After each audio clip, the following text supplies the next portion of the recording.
it's occurred to me that we haven't really addressed the question you might have is, why should I plant chestnuts in the first place? So I'm going to give a very brief answer to that. May I point out that half this crowd already has planted chestnuts? Yeah, well, maybe they don't know why they did it.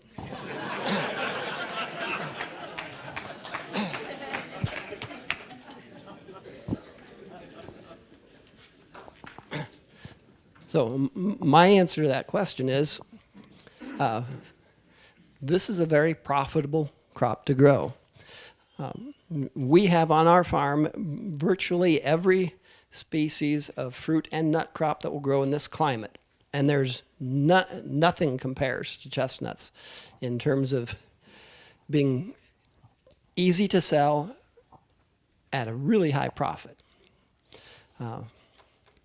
And most Americans don't realize how big chestnuts are. In fact, almost no Americans do. That's because we lost our native chestnuts about 100 years ago, and there's nobody left who remembers them.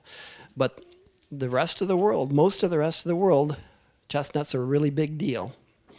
And there are a lot of people in this country now who grew up in Europe or Asia, and practically anybody who grew up in Europe or Asia knows about chestnuts.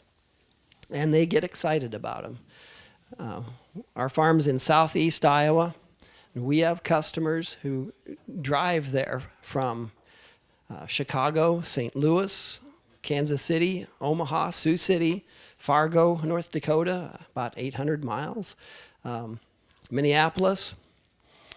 4 years ago, we had a family drive up from South Florida, over 1,200 miles one way to pick chestnuts.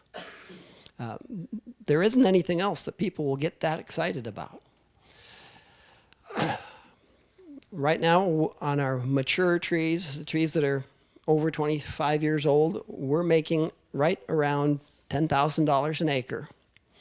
And this is on a crop that we don't have to plant every year, or weed, or cultivate, or spray, or prune, or harvest, or sort, or refrigerate, or bag, or ship. And that's because our customers do that harvesting work for us. All we have to do is get the grass mowed before the nuts start falling, and then they come and pick them up, and all we got to do is collect the money.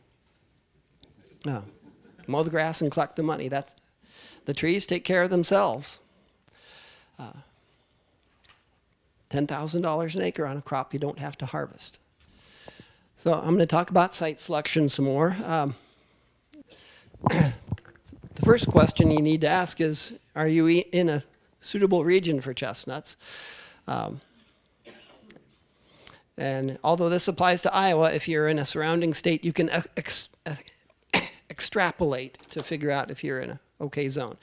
The blue in the southeast 2/3 is where you can grow pure Chinese chestnuts. And if you can grow pure Chinese chestnuts, that's what you should be doing. The pink area is where you may probably be better off growing hybrid chestnuts that are more cold hardy. Chestnuts that have some American in their background for added cold hardiness. And then those white areas are areas that are generally unsuited to chestnuts, mainly due to high pH soils. But within these areas, there are spots here and there where you can find suitable soils. It'll just be harder. Most soils won't be suitable. And the question was asked, when is it important what the kind of soil there is? And the answer is all the time. It's extremely important because chestnuts will not grow on all soils, as somebody here has found out.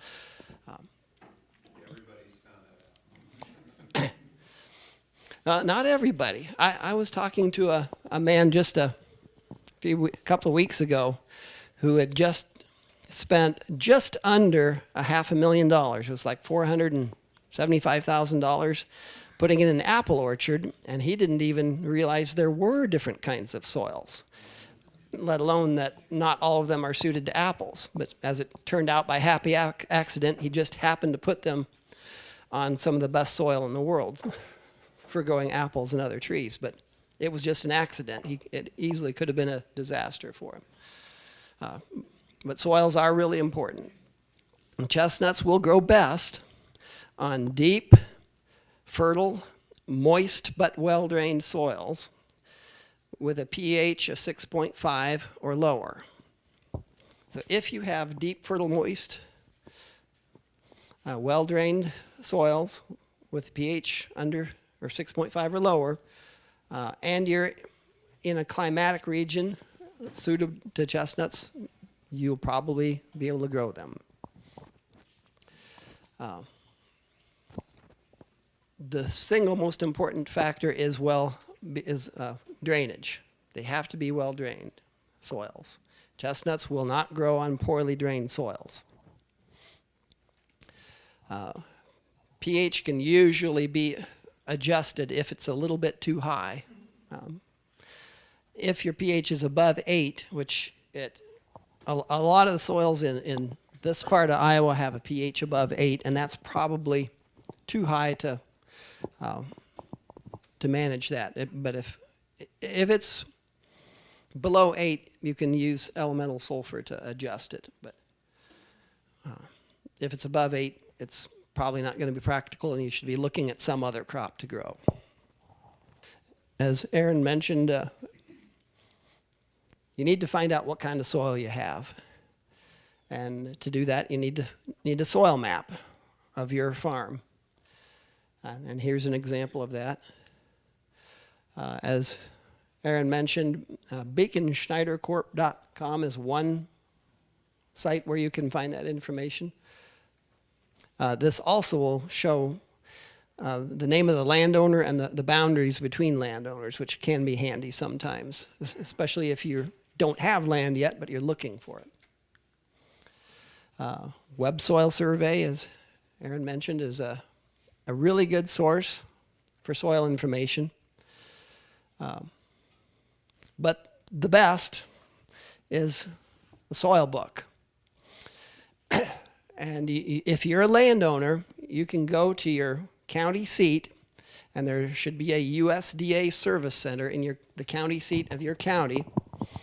And in the USDA service center, there'll be an NRCS office. And if you're a landowner, they should give you one of these soil books for free if you ask. And in a lot of cases, these NRCS offices will have big stashes of these books back in a storeroom that have been sitting there for years and even decades, and they might even give them to you if you're not a landowner. But there's really no substitute for this book. You should get one. And one quick, easy shortcut to determine whether your farm or your soils are suited to growing chestnuts is in this book. There are 19 tables in the back of this book.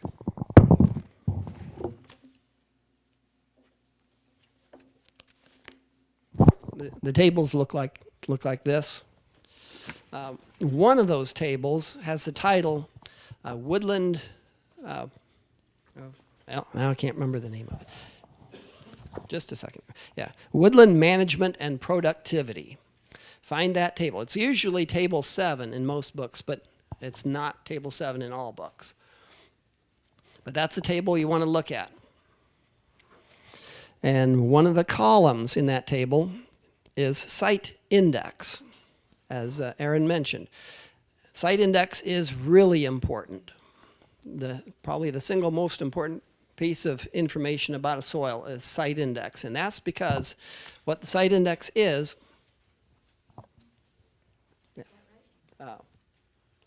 no, I'm good.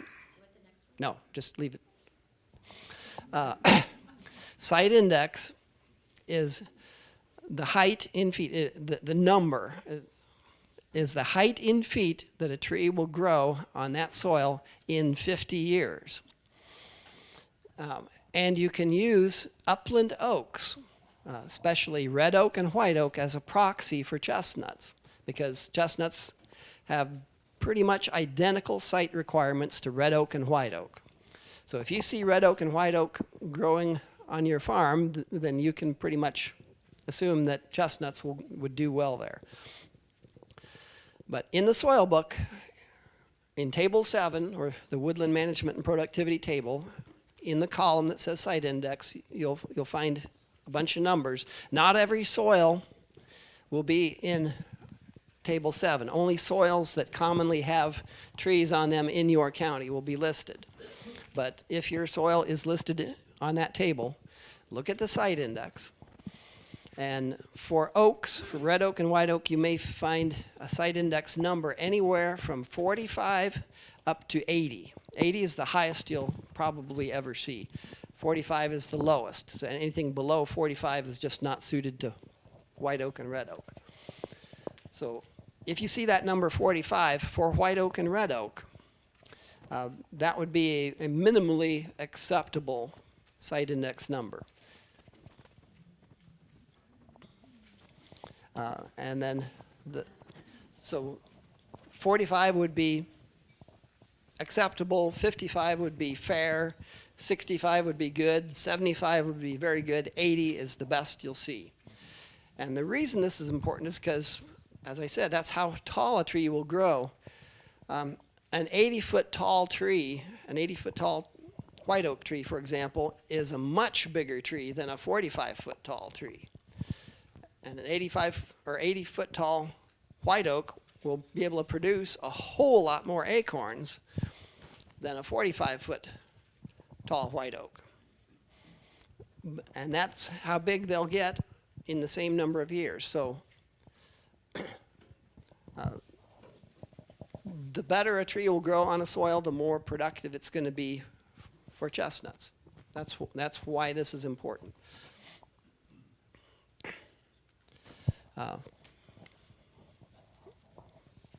And as I said, soil drainage is extremely important. Chestnuts will not grow on poorly drained soil. And a lot of people incorrectly assume that if a soil is on a slope, that it must be well drained, but that's not necessarily true. Sometimes the worst drained soil on a farm will be on a steep slope. Slope is one of many factors that affect soil drainage. Soil texture, the texture of the subsoil layer, and multiple factors affect drainage. And you have to know what the drainage is like. And one of the best ways to find out the drainage is look up the name of your soil type and then look it up in the soil book or in the Web Soil Survey and look up the soil description. The description will be like 7 or 8 or 9 or 10 paragraphs long, but the very first sentence of the soil description will tell you what the drainage is like. It'll either say well drained, somewhat or moderately well drained, somewhat poorly drained, very poorly drained, but you want to see the words well drained in that description, in the first sentence of the description. Question? Can tiling be effective to change the drainage like in corn Yeah. soybeans? The question was, can you use tiling to make poorly drained soil well drained? The short answer is, if it needs tiling, you should look at something else. Don't plant chestnuts in there. For one thing, trees can plug up tile lines, and then there goes your good drainage. What about some drip irrigation on a sandier soil? Yeah, we'll get to that pretty quick. Yeah, some soils would absolutely require irrigation to grow chestnuts. But back to the woodland recommendations. Aaron mentioned that they came up with this and then updated it again because the first one had flaws. Well, even this latest one has flaws in it, flaws and errors. One of the problems is the definitions of the different classes of soil don't really match up with the soils. Supposedly a class 3 soil is a highly productive soil with a site index of 75 to 85 for upland oaks. Only about a quarter to a third of the soils that were put in category 3 or class 3 actually have a site index that high. A lot of them are a lot lower. And then there's a few cases where they put a soil that really should have been classed with the poorly drained soils in with the best soils. But this is the best thing we have. There really isn't a better way of judging soils. And you all have a copy of these recommendations. The very best class, generally speaking, is going to be class 3. That's the deep, fertile, moist, well-drained soil. And the next best will be classes 4, 5, and 6.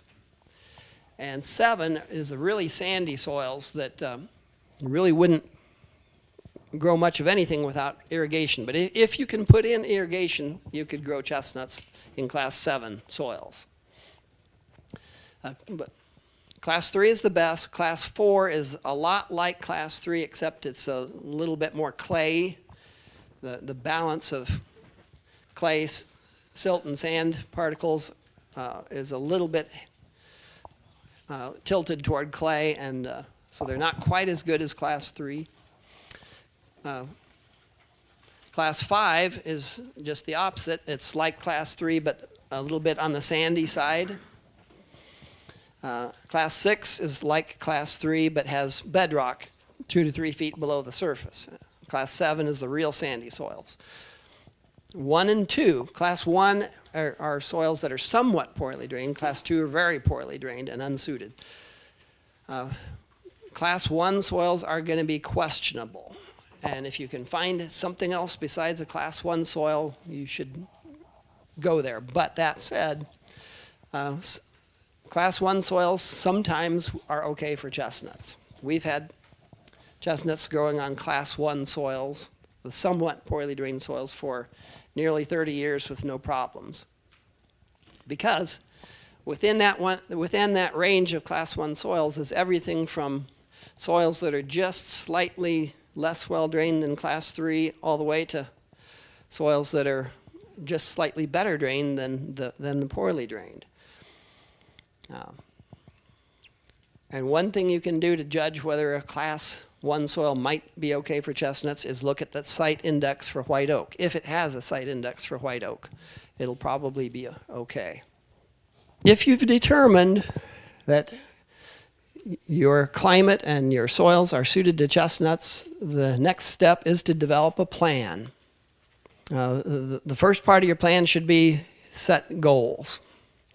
You need to know what you want the trees to do for you, whether you're planting them just to feed wildlife, or to attract deer to your hunting stand, or are you trying to earn income from them? But set your goals. Make up a map of your farm, which could be an aerial photo. But the map of the farm should include major features like fence lines, roads, buildings, field boundaries, streams, ponds, etc. Should all be on your site map.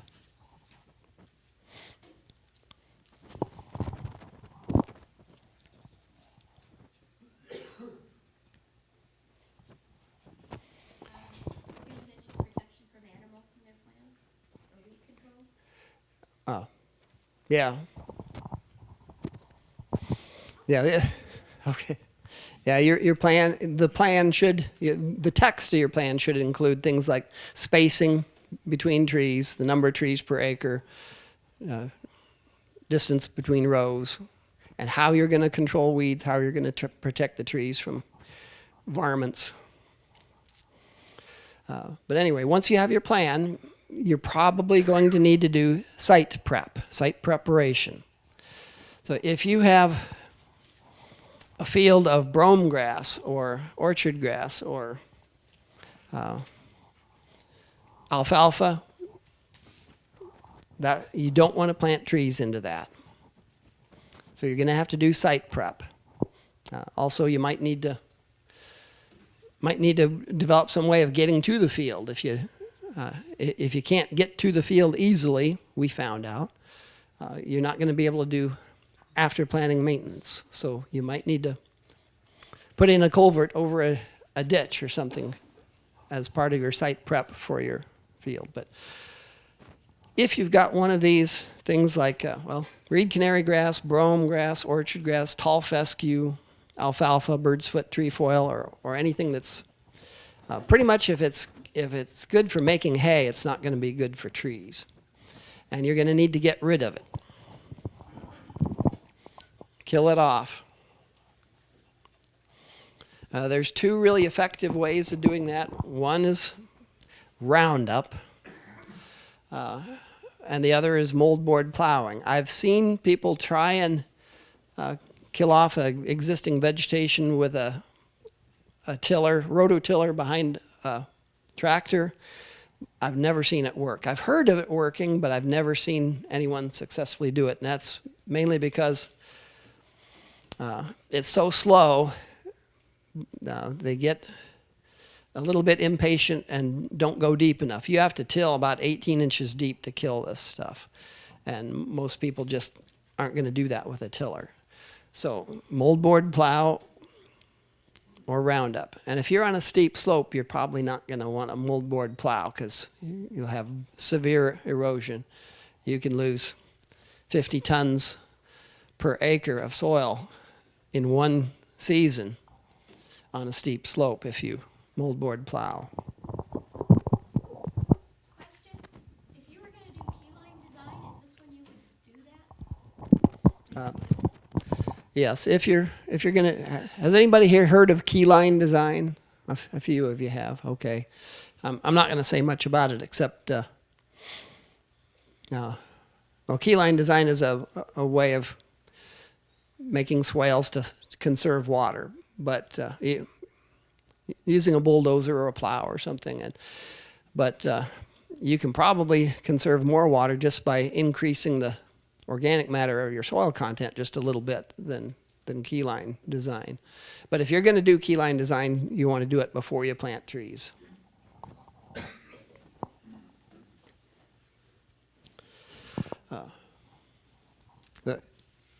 If plowing is not an option, Roundup is probably the only other thing that's really going to work. And it is important to get that ground cover killed off because, you'll see why shortly.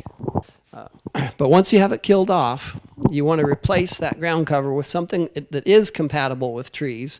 And I have a mix of ground covers that works really well.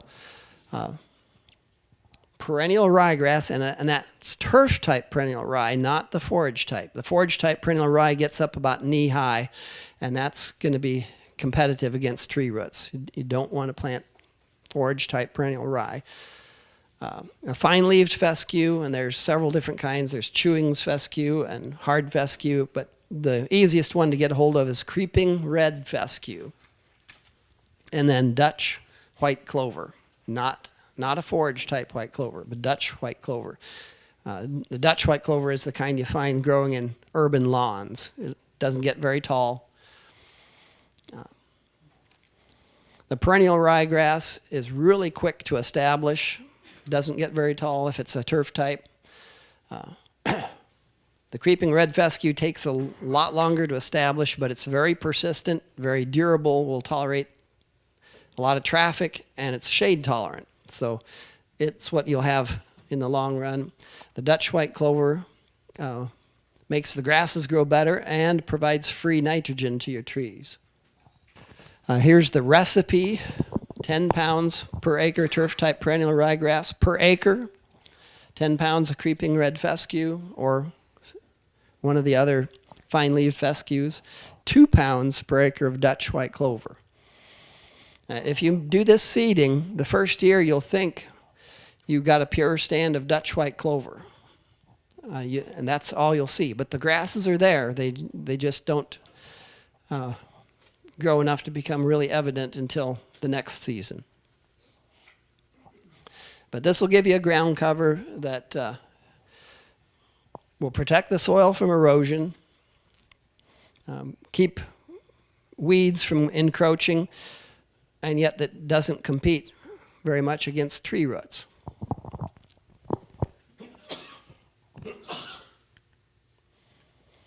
There are a couple of other options if you don't want to plant this mix.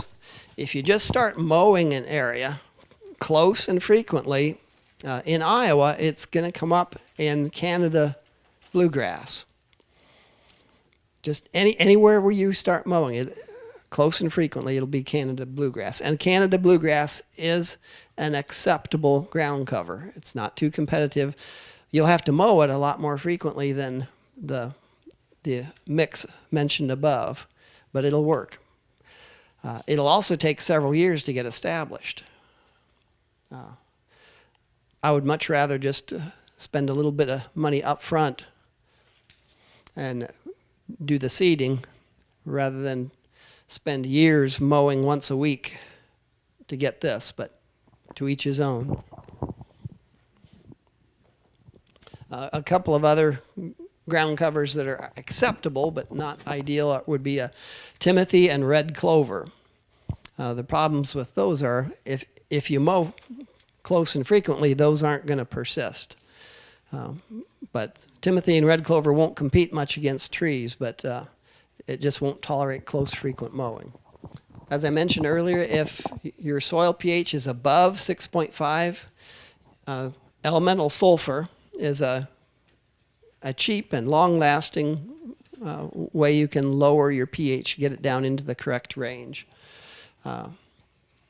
If your field or planting is along a gravel road, you may have to reapply this every couple of years, because if you're along a gravel road and it's a gravel road graveled with limestone, every time a car or truck or tractor or combine drives by, your field is getting limed. Our farm close to the roads is getting limed 100 times a day, every day, year round. And it makes a difference. On our pH for that particular soil is normally 6.3, but along the road it's 7.3, a whole lot higher. Lay out your tree planting and mark each tree location with an orange or with colored flags. And this will be a whole lot easier to do if you have 3 people.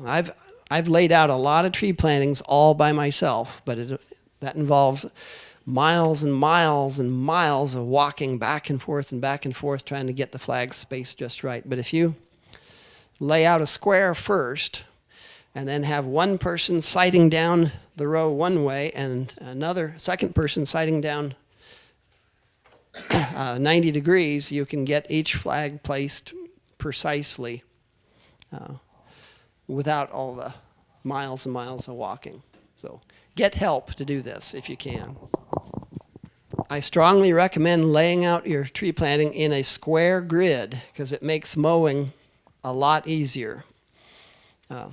You can mow this way, you can mow this way, or this way. If you don't have your trees in nice straight rows, some people think it's more aesthetic to have curves, and maybe it is, but it dramatically complicates mowing, and you're going to be needing to do a lot of mowing. So I made some curvy rows, and I regretted it. It can take more than 5 times longer to mow curvy rows than straight rows. What if you interplant other species there, like your fruits and potatoes? How does that affect your mowing? Yeah, the question is, if you interplant other species, how does that affect mowing? If you and we'll be talking about that a little bit too, but like if these dots represent chestnuts and you put additional species in between them, that'll eliminate your ability to cross mow, but it's still better to have the rows straight. You could only be able to mow in one direction if you interplant with other species. What about grazing versus mowing? Grazing versus mowing. As I mentioned earlier, if a ground cover makes good hay or forage for livestock, it's going to be too competitive for trees. You can graze this bluegrass or perennial rye, creeping red fescue, white clover mix, but it's not going to be very productive. If you put something in there that is productive for livestock, it's going to be competitive against tree roots.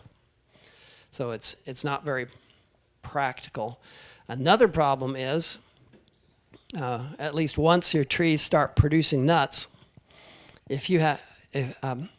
Food Safety Modernization Act of 2012 has some pretty strict rules about manure.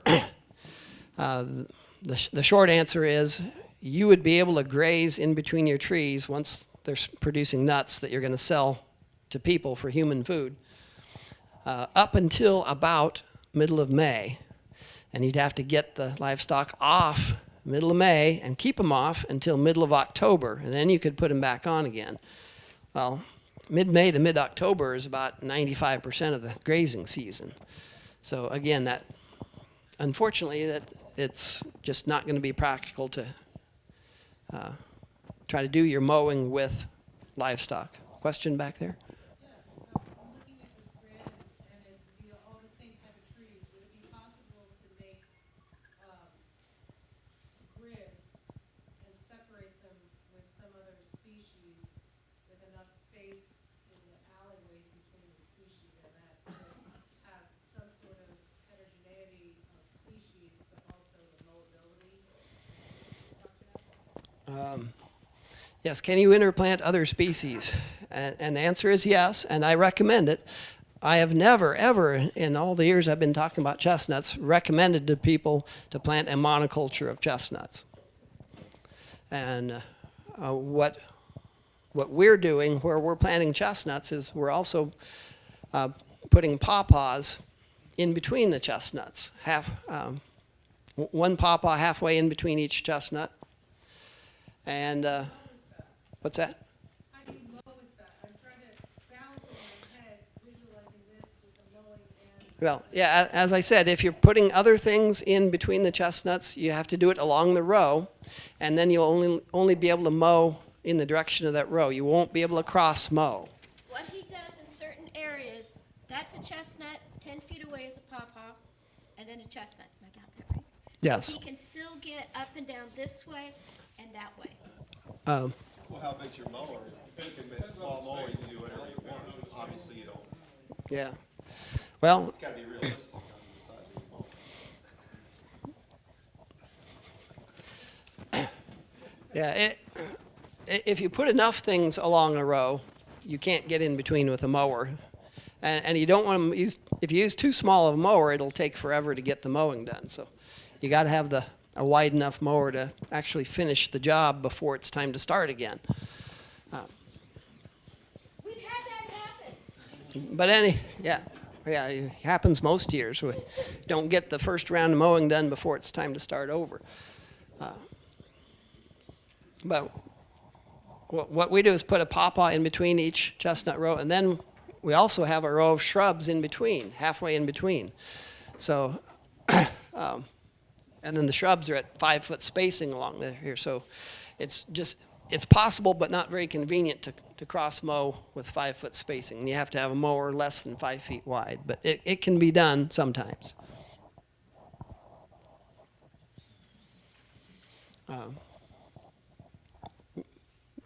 The shrubs we first started planting between the chestnuts were aronia berries. Has anybody ever heard of those? Yeah, okay. We're taking those out and replacing with honeyberries now. The aronia berries don't have a very good market. Bare root tree planting. I recommend bare root tree planting. I'm going to say this up front right now. I recommend bare root tree planting for professionals. Everybody else should use container grown or potted stock. And I'm a professional, but I have a strong preference for container stock. But if you're going to be planting bare root, you need to dig a large enough hole to accommodate the root system without crowding it or mashing it. But only dig the hole just as deep as it needs to be. Don't dig the hole any deeper than it needs to be for the deepest part of the root system.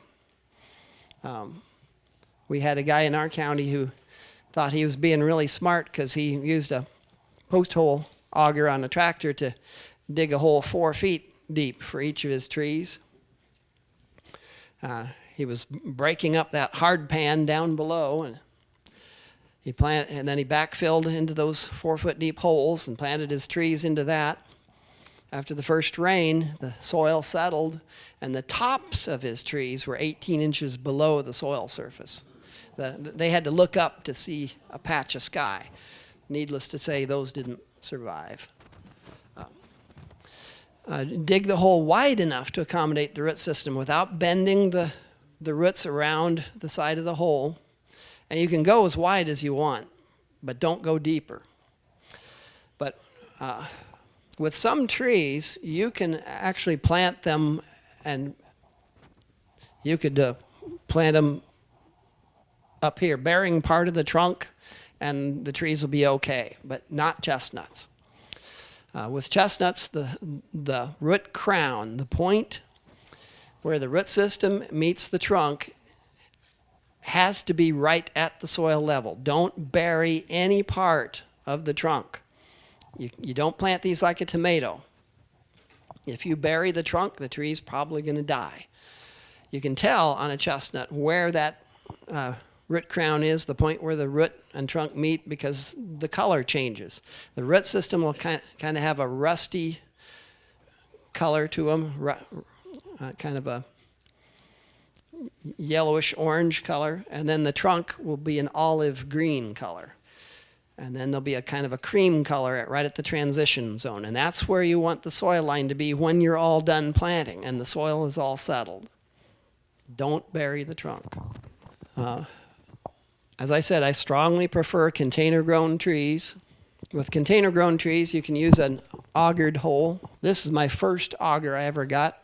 My wife bought it at a garage sale for $75, and that thing lasted 10 years. Once it wore out, I got a new one that lasted about 2 years. Wore that one out. The next one lasted about 2 weeks. It's getting harder to get a good auger. They don't make them like they used to. I think it's probably time to give up on those cheap ones that you can get at places like Menards and Lowe's. Steel, the chainsaw maker, makes a good auger. And if you're going to be planting a lot of trees, auger makes it a lot easier. I can dig 500 holes in a day with an auger. Do you need to mention the divots? Oh, yeah. If you're going to auger holes in sod like this, you need to go ahead of the auger. Before you get the auger out, go ahead with a round point shovel and cut the sod away. Make a little divot with a shovel. Because if you just set the auger down on grass, it'll just spin and spin and spin, and it won't dig. But you have to get down to bare soil with the shovel ahead of time. But once you do that, this auger, if the soil isn't real dry, it can dig the hole in about 5 seconds.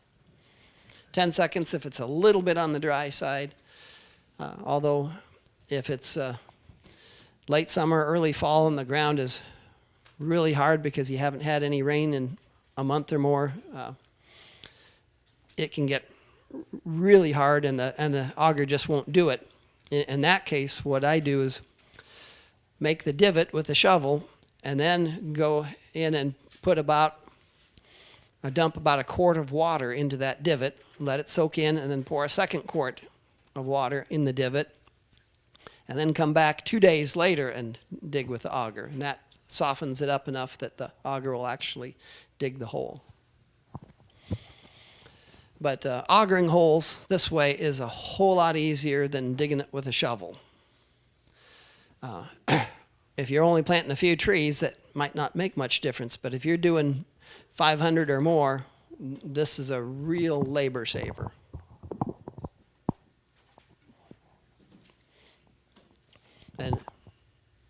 you probably can't do this for bare root trees. You need a bigger hole than what an auger will do. So that's another reason to go with container trees versus bare root, because it's a tremendous amount of work planting bare root trees with a shovel. And sometimes people ask me about using a tree planting machine that pulls behind a tractor. Those machines are good for planting trees that cost 10 cents to $1 a piece, but if you're planting chestnut nursery stock, you don't want to use one of those machines.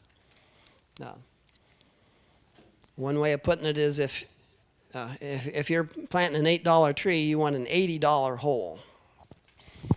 Once you've got that hole augered, you can just set the pot with the tree still in the hole to make sure you've got the depth just right.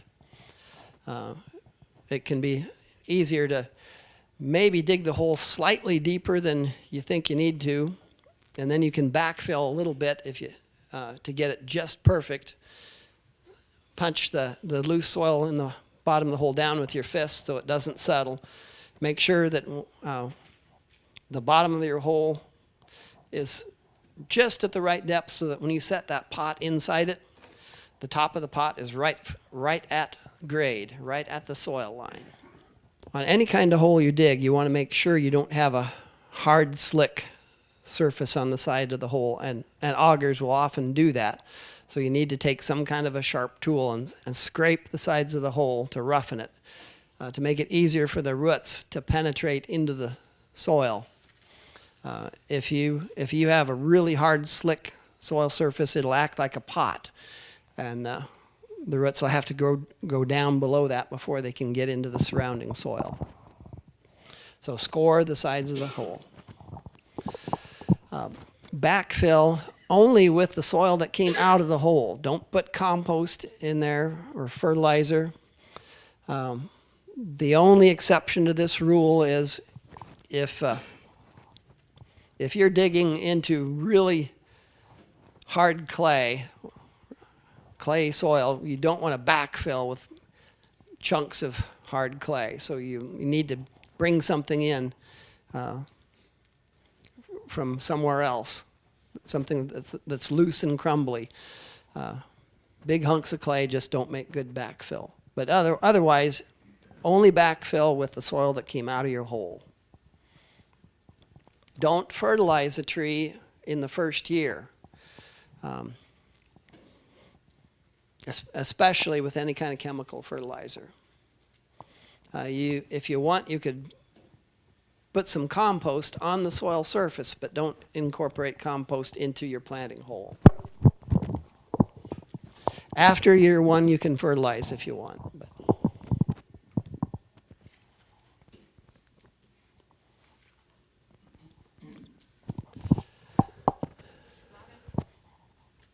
oh, yes, thank you, Kat. You should always water your tree in. Even if the soil is moist, go ahead and water it in to settle the soil around the roots and avoid air pockets around the roots. Post-planting care of chestnuts. This is the area where most people fail. If they're going to fail, this is where they do it. Does anybody live in an area that is totally free of all deer and rabbits? I didn't think so. Okay. Newly planted trees are extremely attractive to varmints, and especially deer and rabbits. So I recommend when you're planting trees, have your deer and rabbit protection laying next to your planting hole before you go get your tree. I made the mistake once of I planted 75 pecans, and when I got the last one in the ground, then I went back to the house, which is across the road from the planting, to go get the tree shelters. And by the time I got back, the rabbits had snipped off 4 of them. And it couldn't have been more than 15 minutes. No. Just post a sign or rabbits not welcome. Yeah, That probably works. Actually, I mentioned the Food Safety Modernization Act of 2012. The first iteration of that law, the first rules they came out with, said that you had to have a plan in place to prevent any manure from ever touching the ground on your farm, including from birds flying over. My plan called for putting up a sign that said, "No manure allowed." That probably would have worked just as well as your "No rabbit" sign. But deer and rabbits are really hard on newly planted trees, and chestnuts especially, so you got to protect them. Weed control is another area where people fail. Weed control is extremely important, and you will see why shortly. And then this after planting maintenance needs to continue until the trees are well established. Have any of you heard of Mark Shepard and his stun management technique? Stun stands for sheer total utter neglect. His idea is just plant a whole lot of trees and then walk away and leave them to fend for themselves and see what happens. And that's actually the way Mother Nature plants trees. Mother Nature throws seed on the ground from the trees and lets whatever happen happen. And there are 3 people in this country who can afford to plant trees that way. There's Bill Gates and Jeff Bezos and Warren Buffett. Those people can afford to plant trees that way. None of the rest of us can. Stun is the most expensive way of planting trees there is, because you're going to get somewhere between 0 and 1% survival. And if you're planting expensive nursery stock, you just can't afford to do that. You need to take care of them, and take care of them until they're well established.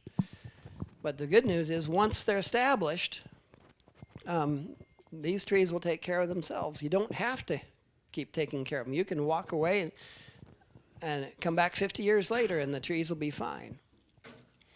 But a chestnut is well established when, in my opinion anyway, when the trunk diameter is about 4 inches at breast height, 4-inch DBH, 4 inches at this high, 4.5 feet off the ground.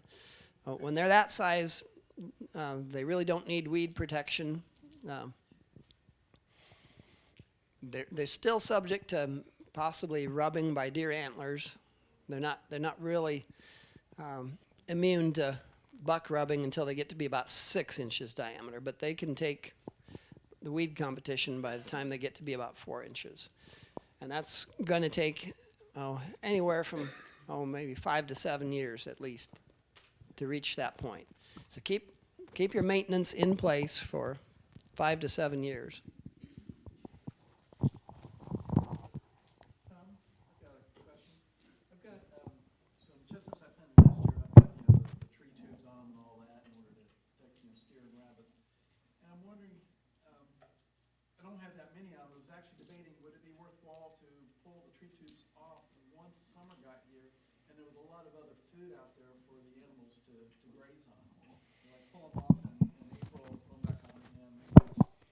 Should he pull the tree shelters off in April? Well, unless you want to feed deer and rabbits, the answer is no, because their favorite food is going to be your trees.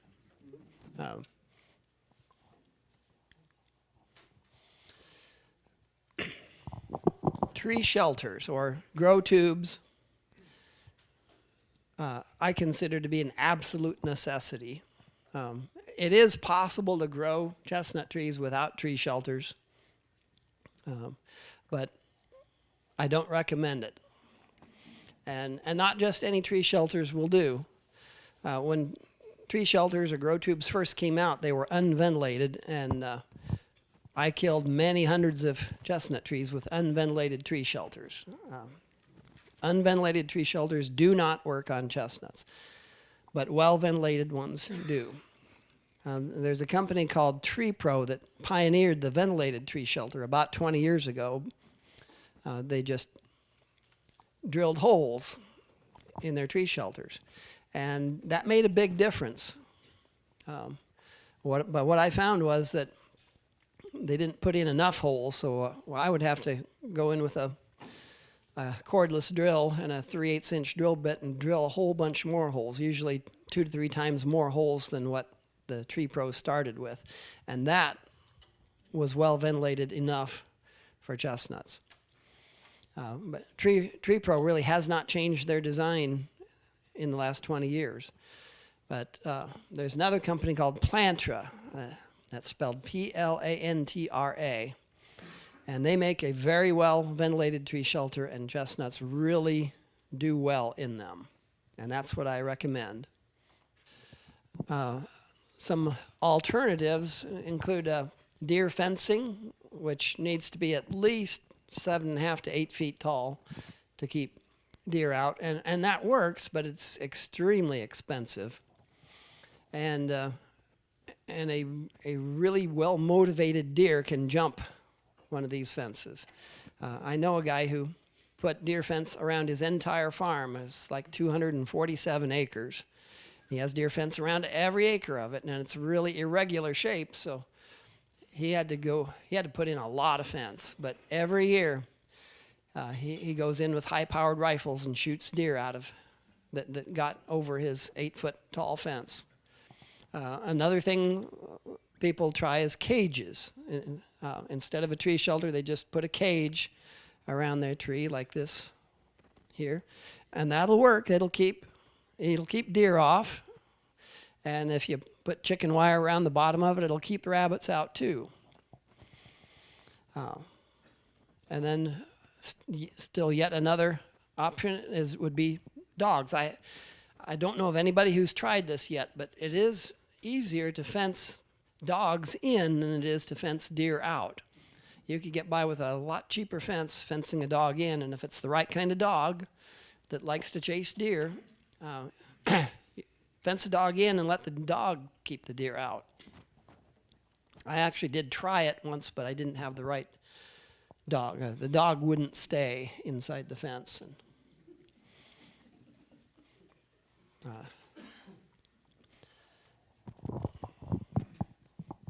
He's skipping a lot of stories about that dog. yeah, we won't go there.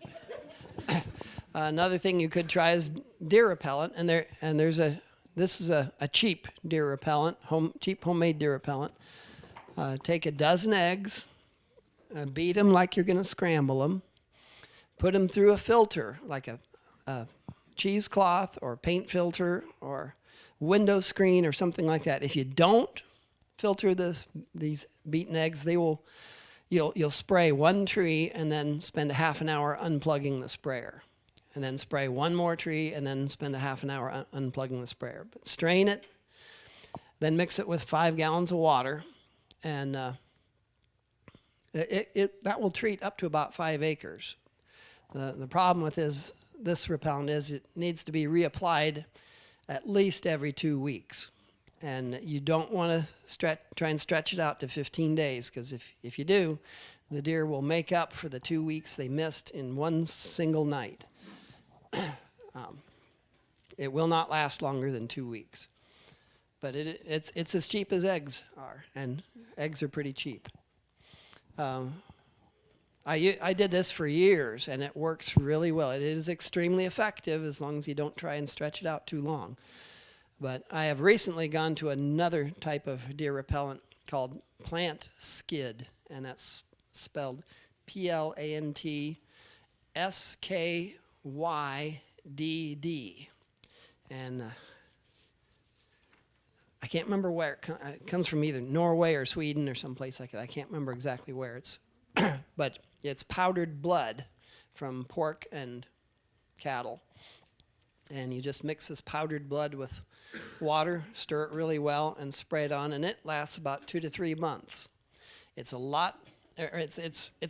really effective. It's a lot more expensive than eggs, but you don't need to apply it every 2 weeks. And for me, that's important because I'm at the point where my time is getting valuable, and I have a hard time getting out there and reapplying spray every 2 weeks. Does that have any issues with vampire bats and mosquitoes? It dries fast, and yeah, really? Yeah, we don't have any vampire bats in Iowa. They have them in the Southwest, but we don't have any here. And I've not noticed any mosquitoes visiting plants treated with plant skid. But plant skid is expensive, but if your time is expensive, it's worth it. Can you repeat how to spell the plant skid? PLANT, plant. Skid is SKYDD. Now you can buy it online. Tom, how would blood meal work as a repellent? With water and spray it on? The trouble with blood meal is getting it to dissolve. I've tried blood meal, but I couldn't get it to dissolve in the water very well.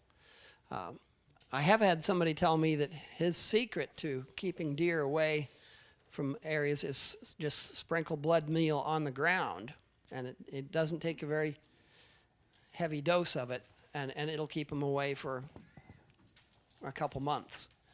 And it'll just keep them away from the general area. Of course, I'm not sure how well I can trust that source, though, and I haven't tried it myself, but it might be worth trying. Try spreading blood meal on the ground, leave trees unprotected, and see if the deer come in.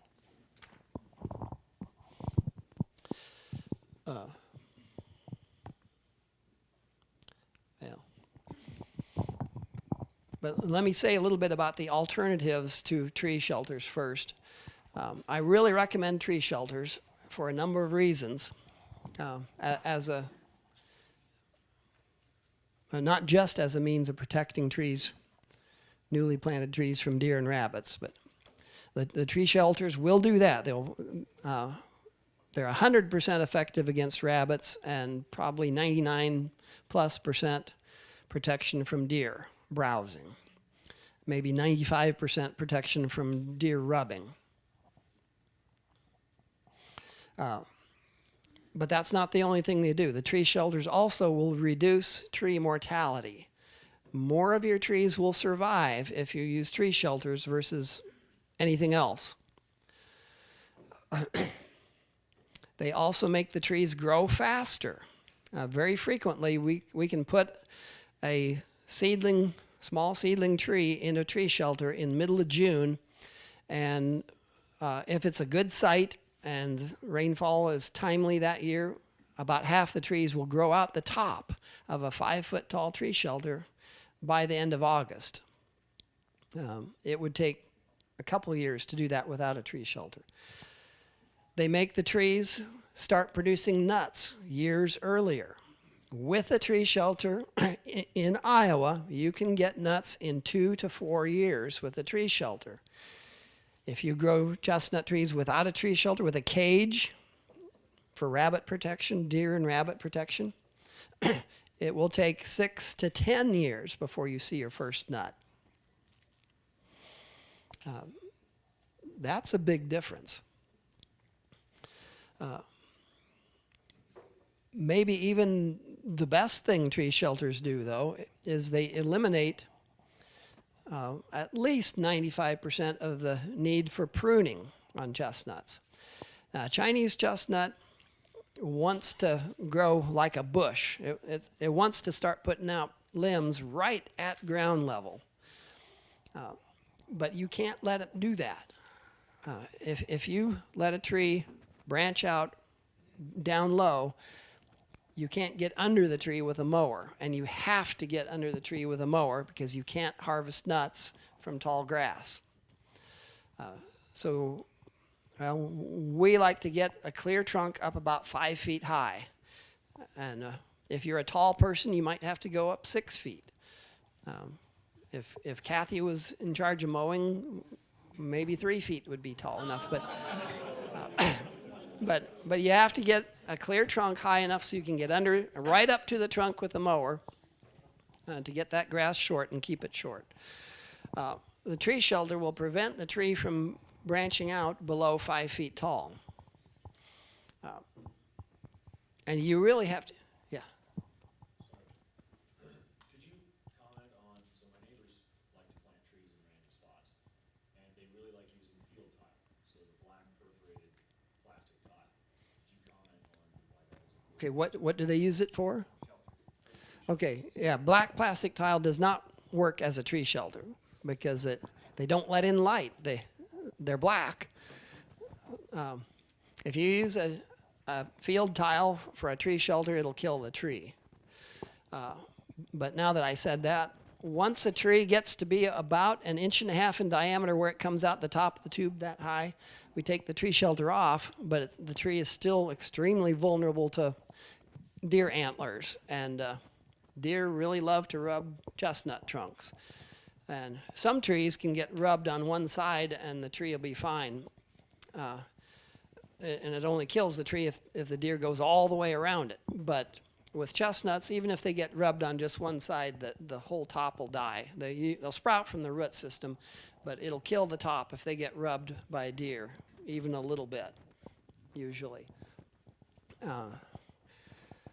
So I use 6-inch corrugated plastic field tile to protect the trees from deer rubbing after we take these shelters off. But I only use a 20-inch long length of it, and then I suspend it 10 inches off the ground. So it's protecting an area from here to here, a 30 or 20-inch wide area between 10 and 30 inches off the ground, because that's where almost all the rubbing occurs.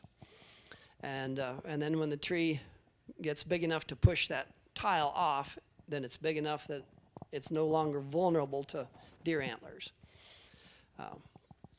And that drain tile seems to act as a deer repellent. I've never had a deer try to rub a tree that had the drain tile on it. They don't even go near those trees.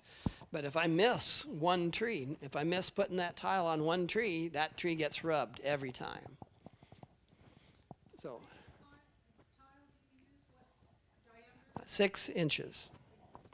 A 6-inch diameter chestnut tree is not subject to damage from deer antlers. I've never had a 6-inch tree hurt by deer. So how do you suspend it off the ground? And then also, at that point, are you not concerned about rabbit or mice damage or anything? So there's no protection right at the base? Yeah, the question is, well, how do I suspend the tile and are rabbits not a problem? Well, I take the shelter off when the tree is 1.5 inch diameter at breast height. So down at rabbit level, it's more like 2 to 2.5 inches, and that's big enough that rabbits don't bother the trees once they get that big. If it was an apple tree, they would still chew on it, but rabbits just don't bother. These trees in the background are about the size he's talking about. Well, They're bigger than that, aren't they? yeah, those are probably 6-inch plus diameter trees. But to suspend the drain tile, you can drill a little hole in the top edge of it and then use baling twine to tie the top of the tile up to a low branch on the tree. But I find most of the time there's enough just weeds and grass and such around the base of the tree that that holds the tile up by itself. If it doesn't, then I'll use the baling twine to hold it up. Have you ever had any trouble with raccoons attacking the tubes? Yeah, raccoons will sometimes, wasps like to build their nests inside these tree shelters. And then raccoons will tear into the tree shelters to get at the wasp nests. And what I do is I walk up and down the tree rows when I have tubes on trees, and you can see the wasp nests through the side of the tree shelter, because these tree shelters are translucent, and it's easy to see the wasps. And I know some people are scared to do this, but what I do is I walk up to the tree and then go like that, just mash the nest. And it kills all the wasps on the nest instantly. I've never been stung doing this. It works really well, doesn't cost anything, and it keeps raccoons from tearing the tree shelters apart. He's the only one in our family who does that. Yeah. One of the things I've done in my orchards, I had sacrificial lambs to the trees that are at the end of the row, and then they don't bother any of the other trees in the middle of the rows. That might work, but Eventually, that sacrificial lamb will grow up big enough that he'd be okay too. yeah, I prefer to protect all of my trees, and I do whatever it takes to get them well established. What do you found to be the best method for staking the shelters? What do you use to stake the shelters? Because these shelters do need to be staked. The cheapest stake is 1/2-inch rebar. That's what this is right here. If you have a way of cutting rebar quickly and efficiently, and that's the way to go. You can buy rebar fairly cheap, although recent events have made the price of steel go up, and it might not be the cheapest alternative anymore. But Planter also makes fiberglass stakes that work really well and are just a little bit more expensive than the 1/2-inch rebar. And with higher steel prices, they may be just as cheap as rebar now. You can use 3/8-inch rebar instead of 1/2-inch if you're in a really protected site that doesn't have wind. But if you're in a windy site, a 3/8 just isn't going to be thick enough. You want to have it 6 feet length because I should have mentioned that too.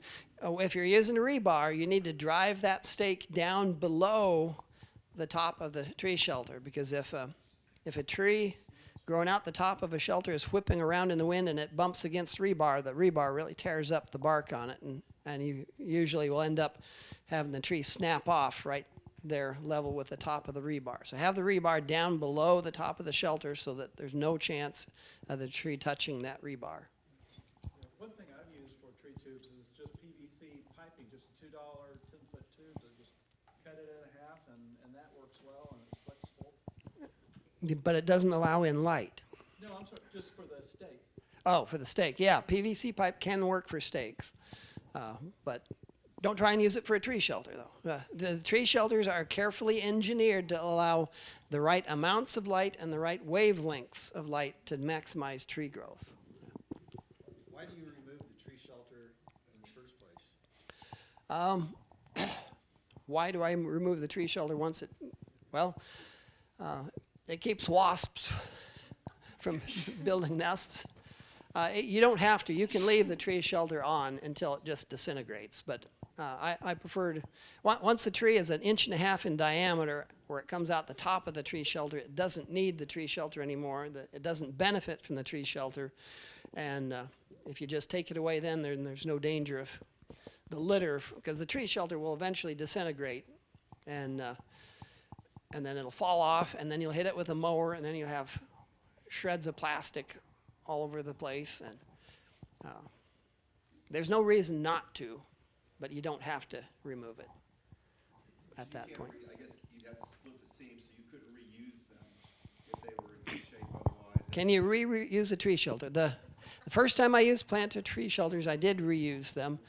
I actually slid them off the top of the tree, and then reused them on another bunch of trees. I'll never do that again, though.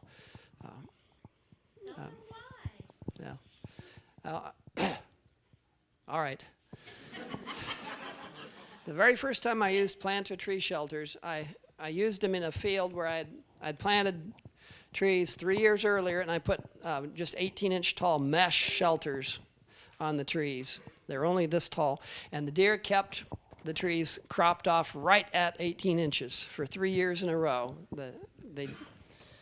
Every single tree, the tallest tree in the whole field was only 18 inches tall because of those darn deer. And so I tried the planted tree shelters. Put them on in middle of May on about 275 trees. The average, or the height of these trees was 18 inches tall in middle of May. In the middle of August, the average tree height on these trees was 9 feet, and the tallest was 11 feet. They'd grown really fast as a response to these tree shelters. The following February, I slid all those tree shelters off, and when the trees leafed out, they flopped over like a wet noodle. And I had to go back and I pulled the stakes off in addition to the shelters. I had to go back in and drive stakes back in and tie the trees to the stakes. It would have been so much less work if I'd have just left those on and bought new shelters for the next planting. So, yeah, don't take them off until they're at least 1.5 inches diameter coming out the top. Do you get fraying around where the top of the shoulder meets the tree? What's that? Does the tree get damaged? Oh, does the tree get damaged where it comes out the top of the shelter? On windy sites, yes, you can.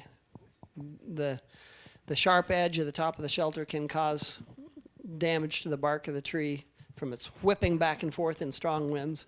One way we got around that was we go to Menards and buy 1/2-inch foam pipe insulation, and then cut it into lengths a few inches long, and then put that pipe insulation around the top of the tree. Put it around the tree, and then it acted like a bumper, protecting the tree from the edges of the top of the shelter. And then had to secure it with black electrical tape to keep it from sliding up or down. And that works really well on a windy site. Another thing that looks like it's going to work really well that somebody else came up with is they take a razor blade and cut the top of the shelter. Yeah, I don't think we have a top. Well, we probably, yeah, we do. It's up a few. There. Okay, right there. What this guy did was take a razor and just slice from the top of the tube down about 1/2 inch or so, and then do that every 1/4 inch around the top so that it kind of made like a paintbrush-like thing around the top of the tube, so that when the tree hit the edge, the cut pieces would just kind of bend over a little bit. And he said he had a really windy site, and that worked really well. Of course, that would be extremely labor-intensive to do that on hundreds of trees. And I've been talking to the planter people, trying to get them to come up with a mechanized way of doing this, and maybe they will someday, but not yet. Are you gonna talk about the technique for preventing the limb droop coming out of the shelter? Oh, yeah, I'll do that too. If, as I said, the tree shelters make the trees grow a lot faster, and sometimes they grow so fast that they'll shoot out the top of a tube and just keep on going and going, like my trees did the first time I used them. And that's not good. You don't want to get a 9-foot tall tree with no side branches, because when it leaves out the next season, it will flop over. So what I recommend doing is when the tree gets between 2 and 3 feet out the top of the shelter, if it's still growing really fast with no side branches, just take your thumb and forefinger and pinch the growing tip off the top of that tree. And you might have to do it a second and maybe even a third time, but it'll eventually stop that tree from growing upward, and it'll start putting on side branches, which will stiffen the trunk and prevent it from flopping over. It's really easy to do, and it's just the very growing tip that you need to pinch off. But do it between 2 and 3 feet out the top of the shelter. When you're putting the tree tubes on, is it important to gather the leaves and get everything upright as you're sliding them on? Or can they get bent down? Yeah. Do you need to pull the leaves upright? It doesn't matter, up or down. It seems like a lot of them fall off if you don't gather them in. Yeah, you can scrape leaves off when you're sliding a tree shelter over a tree. So you should kind of mash the leaves, whether you're mashing them upward or downward, doesn't matter, but get them squeezed as you slide the tube down over the tree. keep the leaves inside so you don't scrape them off. Because on a small tree, they need every leaf.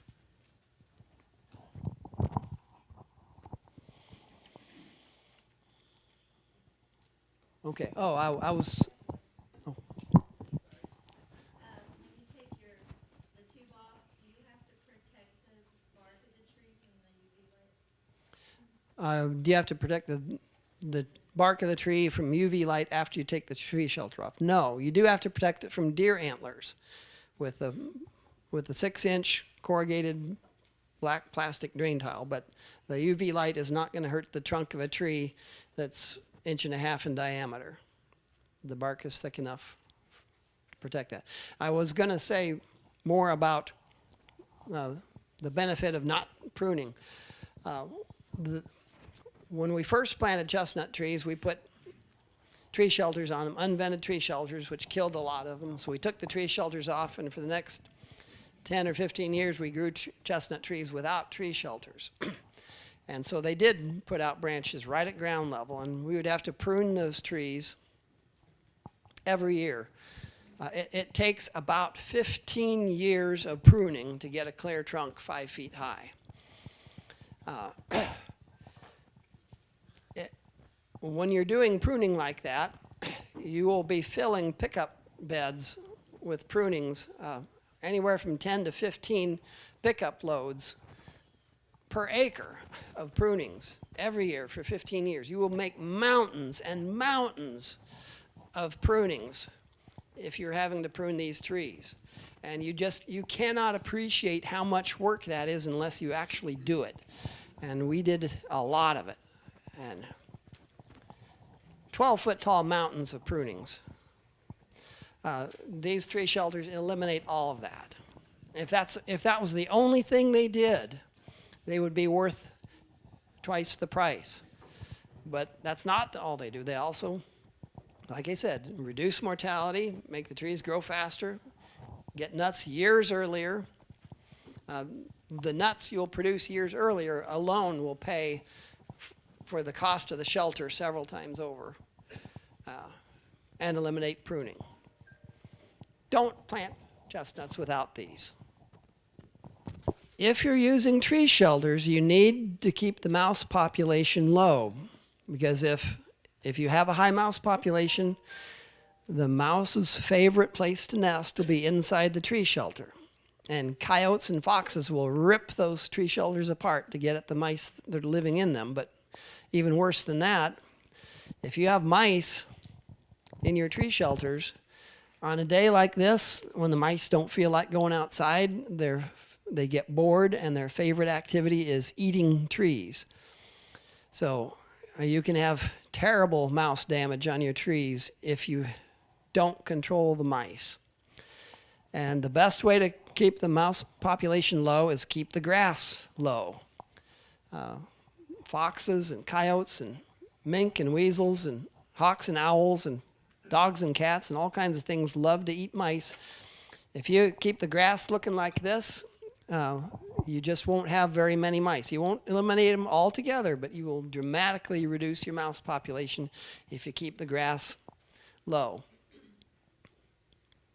So I was talking to an orchardist this winter, and he started dumping pea gravel down into each one of his tubes to cut down on the number of mice. Have you guys done that? Is it a good idea, bad idea? I've never tried using pea gravel. Mice can still dig in pea gravel. So no, I haven't tried pea gravel to keep. I just like to keep the mouse population low. If you don't have a low population of mice, the mice will figure out some way to kill your tree. Another thing that I'm looking into that is dropping a mothball down inside the tree shelter, because mice don't like the smell of mothballs, and that might work. But it's untested so far as I know. Here's what you can expect from a tree planting without weed control. Can you see all the trees out here? This is not the tree planting. This is the tree planting right here. Do you see all the trees in it? That's what you can expect. Weed control is extremely important if you want your trees to survive and grow.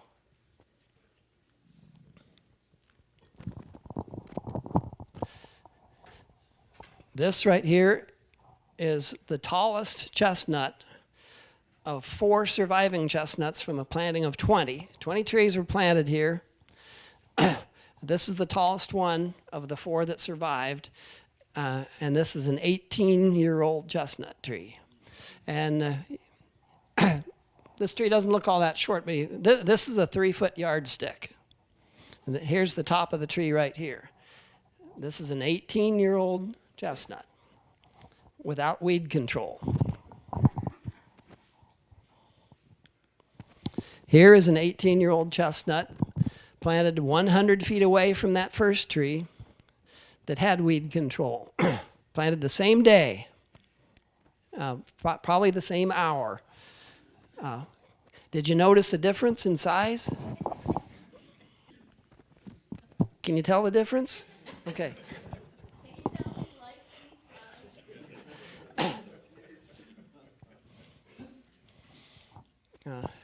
You're wasting your time if you plant trees and don't apply effective weed control.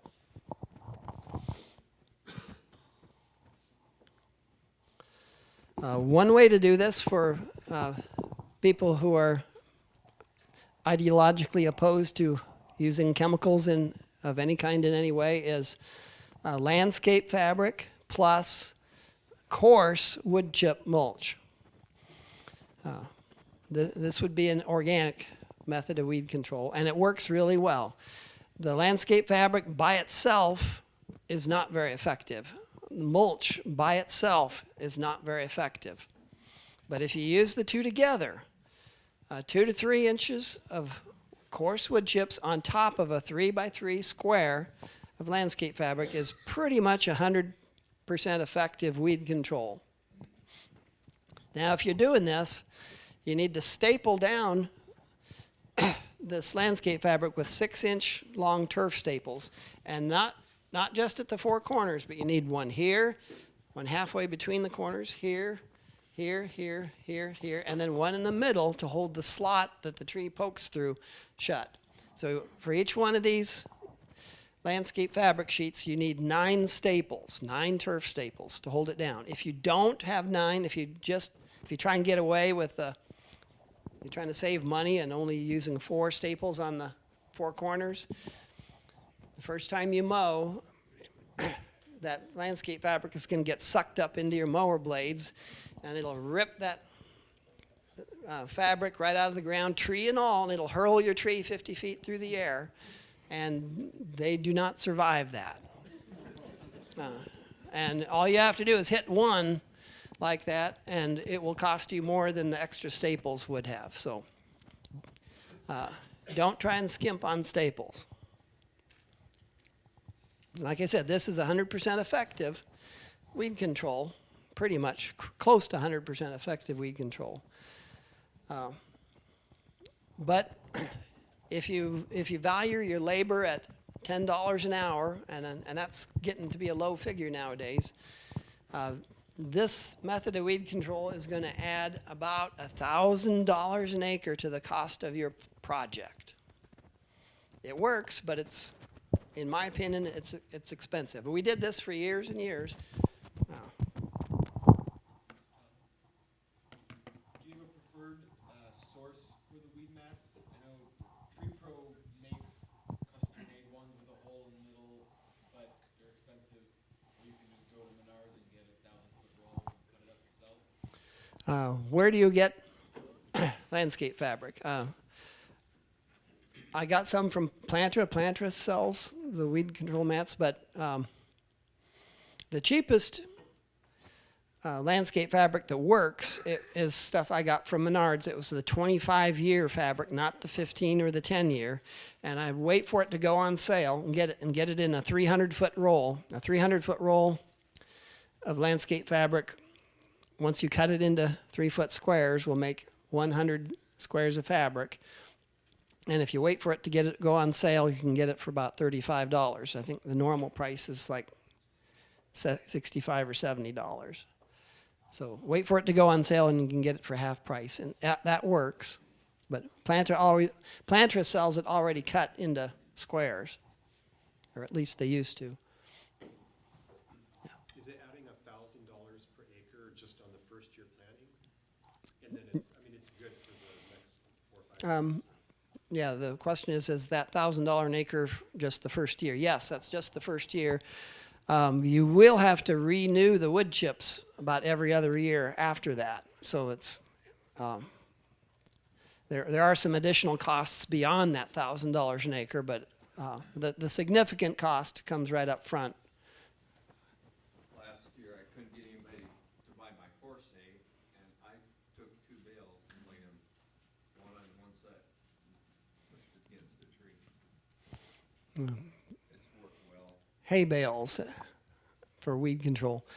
My concern about that is that would be a really attractive place for mice to nest underneath those bales.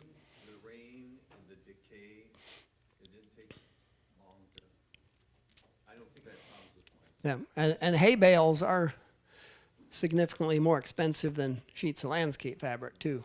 And unless you've cut a bunch of hay and have to get rid of it. Tom, with that landscape fabric, is there a concern about the trees being girdled as they get bigger? No, at least this landscape fabric has a great big L-shaped slit like this, and you fold this flap over, and the tree pokes out that. The tree is probably 8 inches in diameter before it would even start pushing on the sides of that slit, and by then, I've never seen the fabric girdle a tree. When you plant young trees and put them in tubes, do you have any problem with the trees not hardening off because the tube is on the ground over time? Can the shelters cause the tree to not harden off? With unventilated tree shelters, absolutely yes. Unventilated tree shelters will keep a tree from hardening off.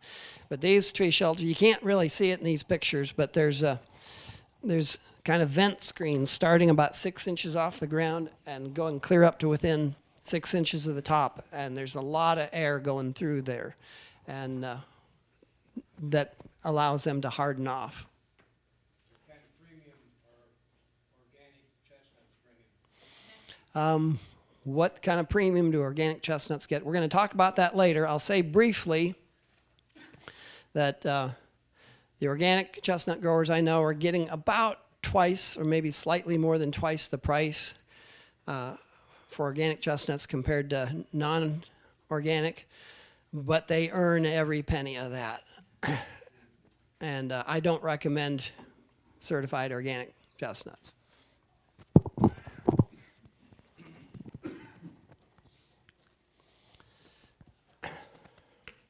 Okay, for those of you who are not ideologically opposed to chemicals, you can use chemical herbicides for weed control. Don't use Roundup.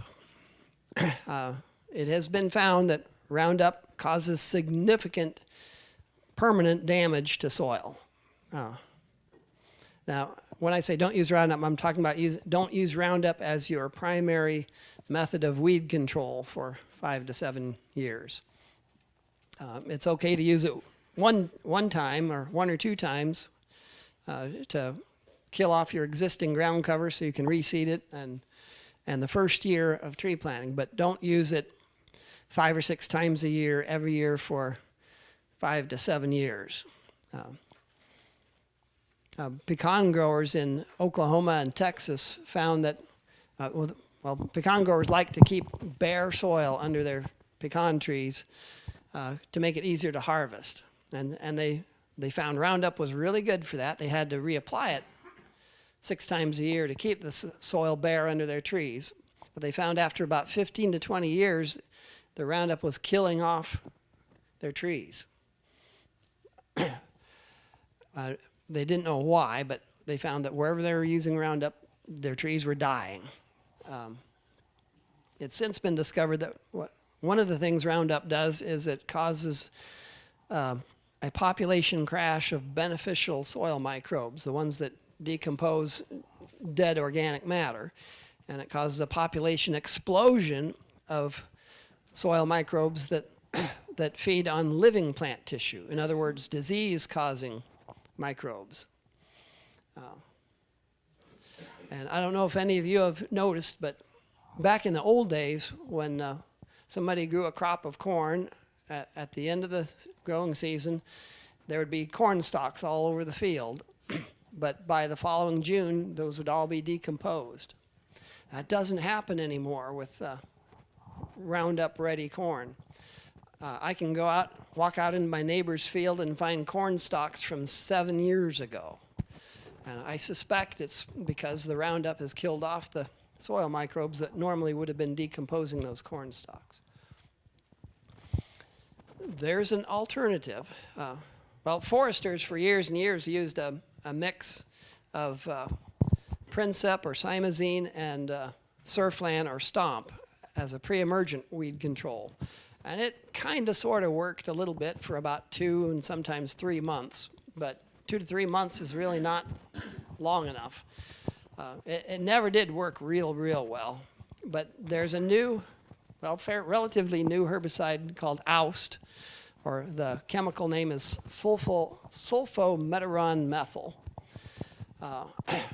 And this came out about 20 years ago or so. And it's a forester's dream. The foresters really like this stuff. As far as I know, they're the only people that ever used it. But it was so expensive that they only used it in what they call a rescue treatment, where people did a tree planting and then they let the weeds get away. And then they tried to go in and control the weeds with a mower, but the weeds were taller than the trees, so they started mowing off trees and they gave up. So the foresters would go in and spray Oust and rescue this tree planting from the weeds. The first time I bought Oust, about 21 years ago, it cost $600 for a 3-pound jug like this. And this is it's a granular herbicide, $600. Back then, $600 was real money. It's not so much now, but back then, $600 was a lot of money. That is an expensive herbicide back then. But the patent ran out on it, and it's not expensive anymore. You can buy a 3-pound jug like this for about $100. I did the calculations and determined that the cost, not counting labor, but the chemical cost for applying Oust for weed control is 3.5 cents per acre. That's almost $1,000 an acre less than landscape fabric and wood chips. Oust is applied at a rate of 1 ounce per acre, but that's for an acre of treatment.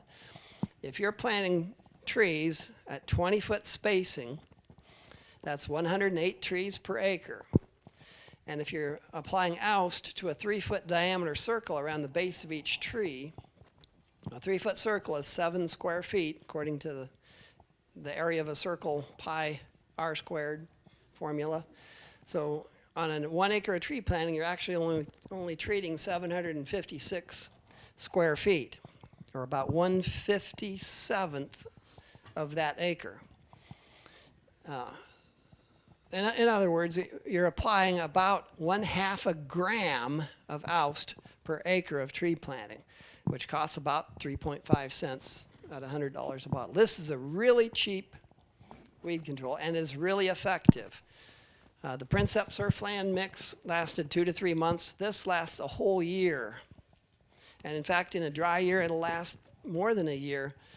If you apply this and you get a really dry year, you need to actually cut the rate back to 3/4 or even 1/2 ounce per acre the next year. What time of year do you spray? You can apply this anytime the ground isn't frozen, but the best time is probably either late fall or early spring. And it does have to get a rainfall to put it down into the soil for it to start working.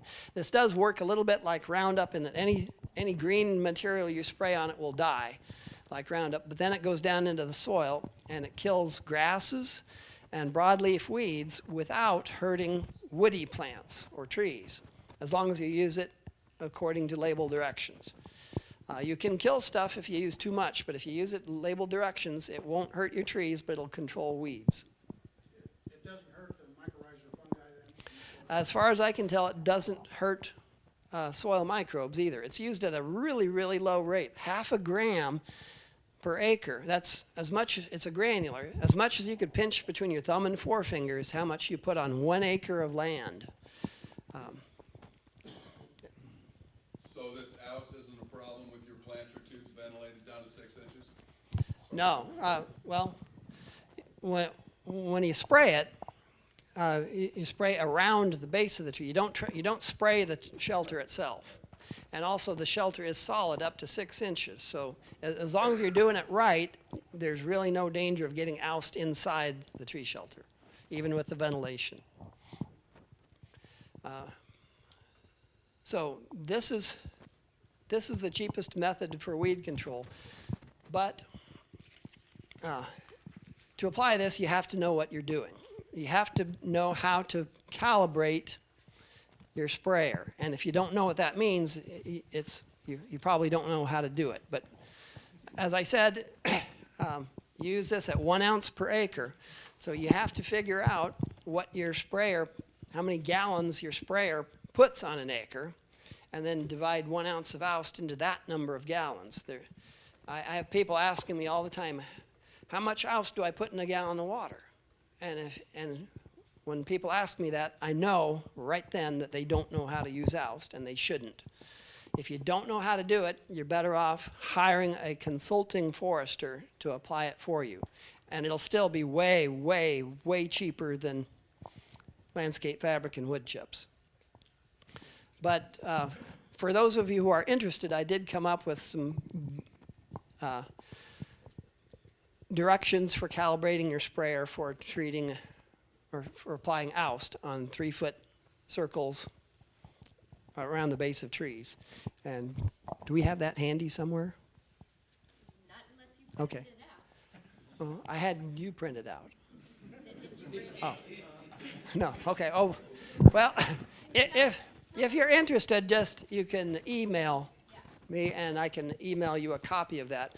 But the direction and an Excel sheet, so all you have to do is plug in one number and it'll tell you how much oust to put in your sprayer.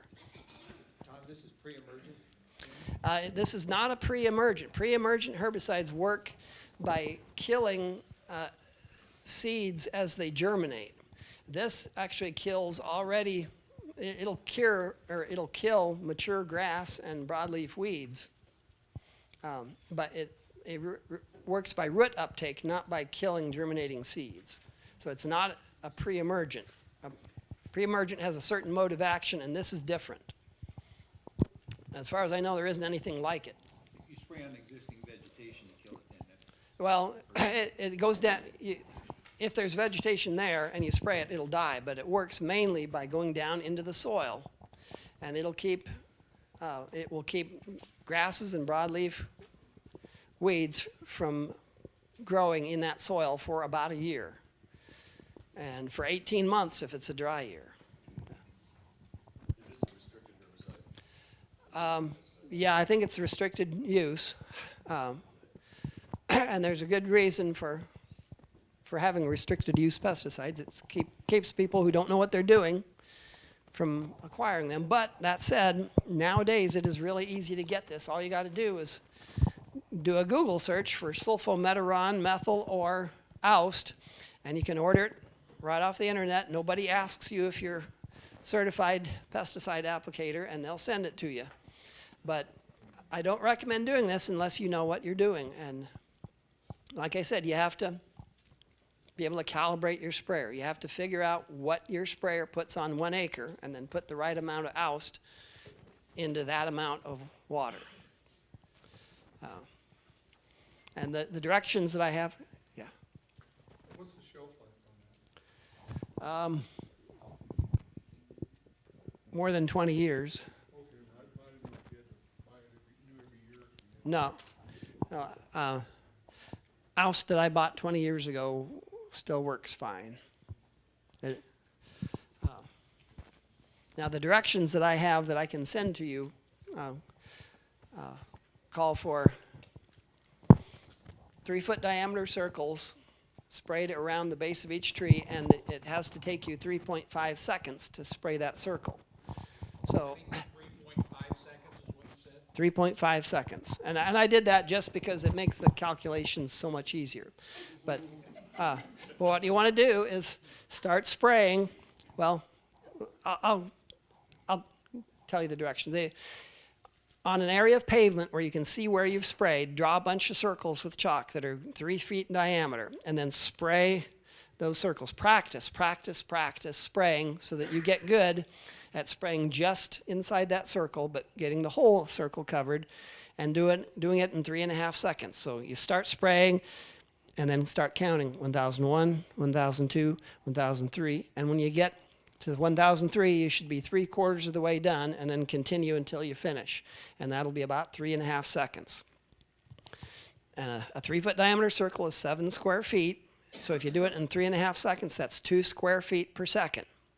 So then you multiply 2 square feet per second by 60 to get 120 square feet per minute, and multiply that by 60 to get 7,200 square feet per hour, and then divide that by acres to get acres, divide the number. Just have him email you. Yeah, it's complicated enough that we probably shouldn't go over it here, but it's simple enough that you can do this. If you can add, subtract, multiply, and divide, you can do this. But if you don't want to do it, hire it done. Okay. Mow a lot. Keep that vegetation short so you don't have the mouse population build up. And sometimes I have people ask me, can't I just mow to do weed control? I have seen a few people do this successfully over the years, but most of the time it just doesn't work for weed control. For one thing, you really want the ground around the base of your tree completely weed-free, not just mowed short. But for another thing, it's really hard to mow right up to the edge of the tree and get every last blade of grass right up to the trunk without hitting the trunk with your mower, which can kill the tree. Doing just mowing for weed control just is not a wise way to do it. But you do need to mow and keep it mowed short frequently for mouse control. Here's an example of a well-planted tree and a proud tree planter using the wood chip and landscape fabric. And as I said, we used the wood chip and fabric weed control for years, but just in the last few years I switched and went to oust herbicide as weed control. And I should mention too, you don't use oust on the first year. Don't use oust on a tree during its seedling year. So use Roundup one time in year 1, and then start using oust the next year. Question back there? You were saying you don't favor monoculture, and the pictures I'm seeing all have these pictures of just chestnuts. Do you recommend some sort of time lapse between establishing your chestnut populations and then your secondary tree plantings? The question is, since I'm recommending interplanting other species in among the chestnuts, should there be a time lag in between the chestnut establishment and other things planted? The short answer is it doesn't matter. As I said, I like to put pawpaws in between the chestnuts, and you could plant the pawpaws first. You could plant the pawpaws at the same time as the chestnuts, or you could wait 5 years or 100 years or 1,000 years, and the pawpaws won't care because the pawpaws are shade tolerant, and they will grow in the shade of the chestnuts or in full sun. We're also putting honeyberries in between the rows of chestnuts and pawpaws. Honeyberries are also shade tolerant, so you could put them in at any time, although they'd be most productive when they're still getting lots of sun, so if you plant them at the same time, you'll get more berry production. If you're planting something that is not shade tolerant, then you would need to plant that at the same time as the chestnuts, because the chestnuts will eventually form a canopy and shade out shade intolerant plants. I don't know if you'll cover this later, but related to site selection, considerations as far as farming operations, farm fields, overspray from those, anything like that? Yes, that's a good question, and it's more important now than it used to be because of dicamba soybeans. Yeah, dicamba drift can be hard on chestnuts and other things, although chestnuts are not as sensitive to dicamba as things like grapes are. But if you can avoid planting to the north and east of a corn and bean field, that would be a good thing. We're lucky in that we have a quarter mile more of either timber or pasture to the west and south of our chestnuts. But even with that quarter mile buffer, I notice some effect on chestnut leaves from drifting dicamba. But most of the winds that cause that drift are from the southwest or southwest. Yeah,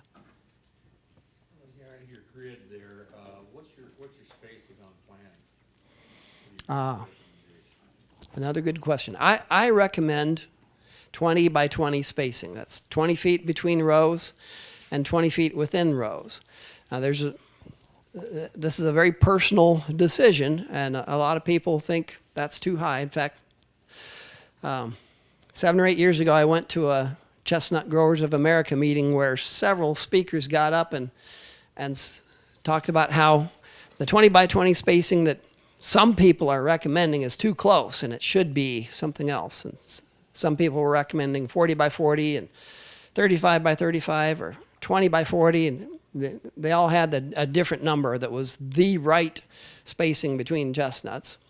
And then the fourth speaker got up, and it was a woman from the People's Republic of China, a researcher, and she gave their spacing in meters, and I think it was 1 by 2.1 or 2.2, but when it was converted to feet, it came to 3 by 7.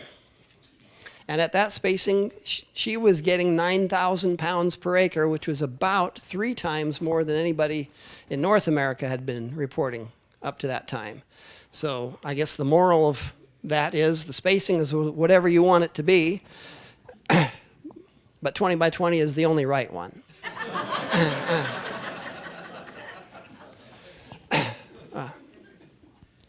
On your 20 by 20 spacing, as the tree matures, doesn't that affect the production of the tree? Does 20 by 20 spacing affect the production? Yes.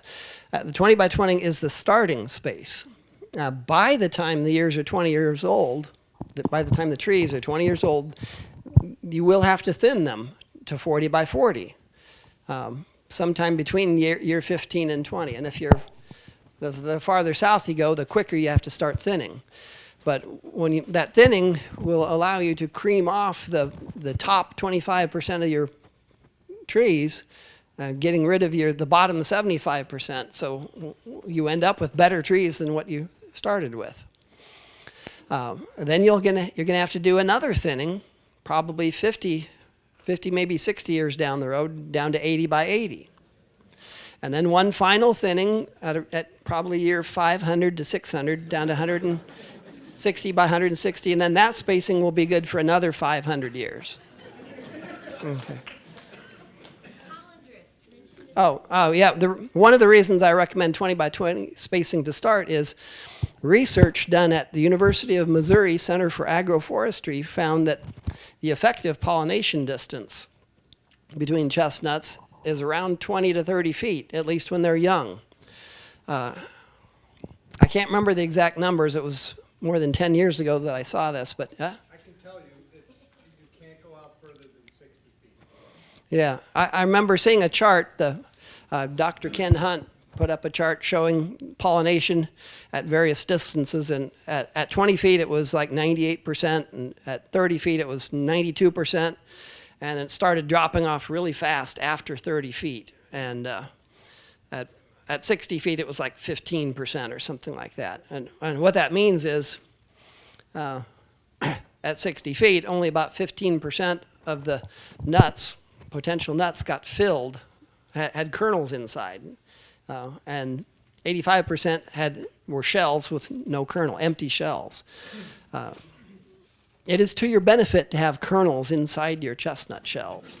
There's no market for empty nuts. Yeah.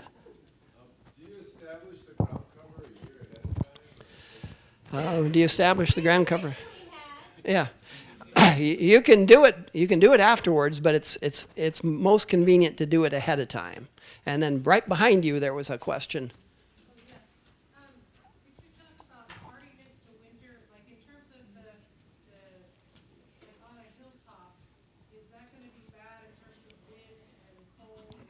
What is that hardiness factor? The question is about hardiness. Yeah, and I probably should have mentioned that earlier, but pure Chinese chestnuts are hardy to about 30 below zero. Colder than 30, they'll start having some dieback. At 37 below zero, speaking from experience, most trees will have dieback, although we did have a few trees that took minus 37 and leafed out right to the tip of every twig on pure Chinese chestnuts. A hilltop where it's really windy is going to be a tougher site, not just in winter, but in summer too. So if you're in a windy site, you'd be better off planting a windbreak to block some of that wind, especially, well, you want to block the southwest wind in the summer and the northwest wind in the winter. And I probably should have mentioned too, chestnuts leaf out late compared to other trees, especially other crop trees like apples and peaches and plums and cherries. Chestnuts leaf out with the oaks and walnuts and hickories. So they usually miss the late frosts. So you can get away with planting chestnuts in a frost pocket where you couldn't get away with that with apples. You'd lose a crop every year planting in a frost pocket. With chestnuts, you'd still get a crop most years, even if you planted in a frost pocket. But you still should avoid it if you can. And the best location to avoid frost is on the upper part of a slope, not the top, not the ridge top, but just down from the ridge top on the upper third of the slope. That's where the air drainage will be best, and you're least likely to run into a frost pocket. Any more questions before we break? Yes, I wanted to see when you're talking about shade tolerance. You got mostly north-facing slopes, and maybe you're going to plant to the north of a windbreak or a tree stand, or even out. You got another example would be you got maybe a 2-3 acre spot that doesn't really have any desirable trees out into a mature stand woods. Would that be address that? Yeah, 2 to 3 acre opening in woods would be the minimum size that I'd want to plant into. Chestnuts are not shade tolerant.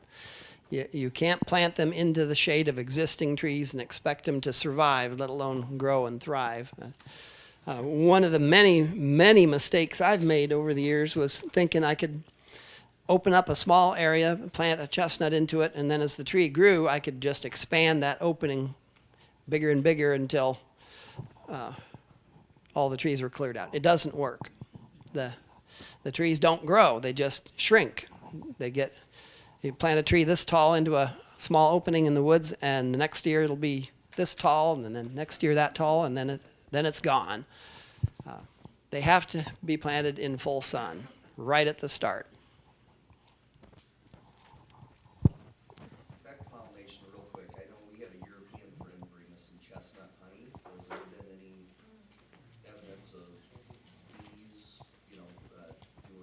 Yeah. beekeeping? Do bees pollinate chestnuts? In Europe, they do some. We had beehives out under our chestnuts for a while. I never saw bees visiting the flowers. I think, and I just read an article in the Northern Nut Growers Annual Report from 1969, I think it was, just yesterday, in fact, about pollination, and the conclusion of that article was if there are no other flowers around, honeybees will visit chestnut flowers and make chestnut honey. But if they have any other choice, they'll ignore chestnut flowers. The literature is really variable in what pollinates chestnuts. Some people are adamant that insects have no role in chestnut pollination and they're strictly wind pollinated. Others say it's a combination of both. I'm of the opinion that insects are much more important than wind in pollination. Chestnuts just have all the characteristics of a insect pollinated tree. The pollen is sticky. It doesn't become airborne if you shake a male flower or blow on it. The trees put out a very heavy sweet scent, and gobs and gobs of insects, but not bees, crawl all over the flowers when they're in flower. They produce nectar. So I think they're insect pollinated. Our most important pollinator, I think, is what's called a leatherwing beetle. It's a beetle that looks like a lightning bug or firefly, but has a kind of a pale yellow-brown color instead of dark gray. But there are all kinds of insects crawl all over chestnut flowers during flowering.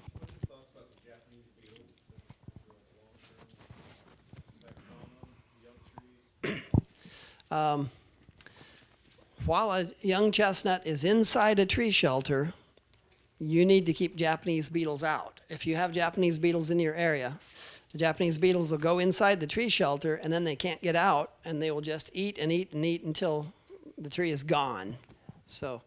But once they grow out the top of a shelter, Japanese beetles do feed on chestnuts, but I have yet to see them do that enough to really cause any serious damage. Well, I prefer neem oil, 100% pure neem oil. And neem oil, for me, has worked very effectively as a repellent. There are claims that it's an insecticidal, but I've never seen it kill anything.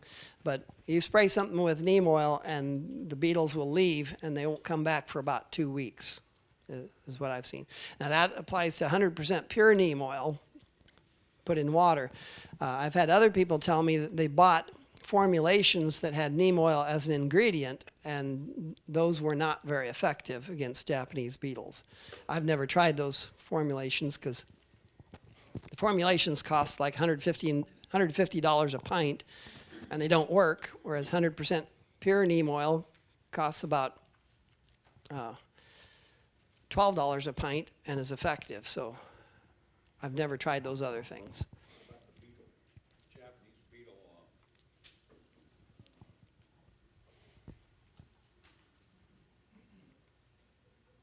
sticky things you can buy. The Japanese beetle traps? Okay, yeah, questions about Japanese beetle traps. Well, Japanese beetle traps can be very effective under certain conditions. If you're going to use Japanese beetle traps, what you want to do is trick your neighbors into putting them up. Because a Japanese beetle trap will attract at least 100 times more beetles than they kill. So if you've got neighbors that are a quarter-mile away, trick them into putting them up, and they will draw the beetles away from your property. But don't put Japanese beetle traps on your property or near anything you want them not to eat.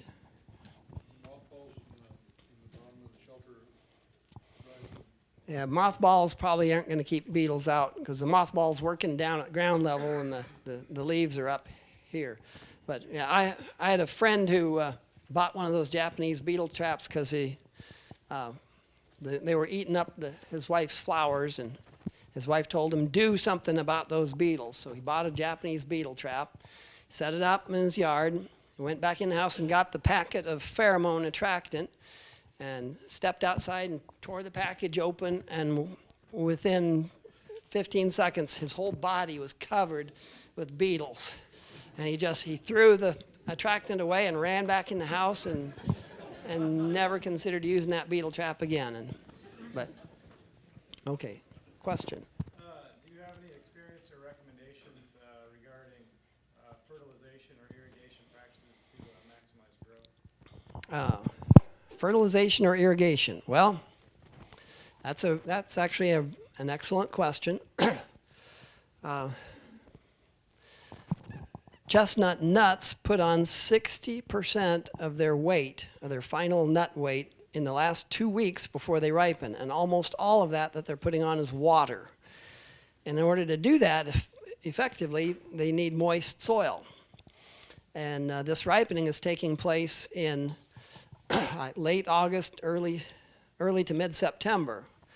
And every place in Iowa I know of, the soil is usually at its very driest in late August and early September. So my short answer would be in a average year, it would be to your benefit to irrigate chestnuts at least in August and September.